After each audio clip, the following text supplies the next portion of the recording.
ராதிகாவுக்கு ஸ்ரீபிரியா கொடுத்த மிகப்பெரிய சர்ப்ரைஸ். சினிமாவில் 49 ஆண்டுகளை நிறைவு செய்து 50வது ஆண்டில் வெற்றிகரமாக அடியெடுத்து வச்சிருக்காங்க ராதிகா சரத்குமார். அவருக்கு ஹாய் படக்குழு ஆல்ரெடி கேக் வெட்டி பாராட்டின நிலையில நடிகையும் ராதிகாவோட நெருங்கிய தோழியுமான நடிகை ஸ்ரீபிரியா மிகப்பெரிய சர்ப்ரைஸ் கொடுத்திருக்காங்க.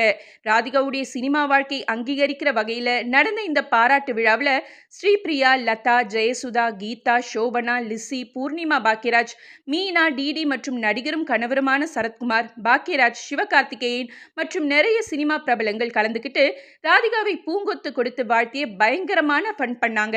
கேக் வெட்டி மகிழ்ச்சியை ஷேர் பண்ண ராதிகாவுக்கு அனைத்து திரை நட்சத்திரங்களும் தங்களுடைய வாழ்த்துக்களை தெரிவித்து கட்டிப்பிடிச்சு தங்களோட மகிழ்ச்சியை பகிர்ந்துக்கிட்டாங்க. ஆக்சுவலி நடிகர் சங்கம் ராதிகாவுக்கு பாராட்டு விழா நடத்தணும் அப்படிங்கிறது தான் சரத்குமாரோட ஆசையா இருந்துச்சு. அது நடக்கும்னா நடக்கட்டும், அதுக்கு முன்ன 80s நட்சத்திரங்கள் நாங்க பாராட்டு விழா நடத்துறோம்னு ஸ்ரீபிரியா முன்ன நின்று நடத்தினது ரசிகர்கள் மத்தியில பாராட்டுகளையும் லைக்குகளையும் அள்ளுது. ராதிகா ஏற்று நடிக்காத கேரக்டரே கிடையாது.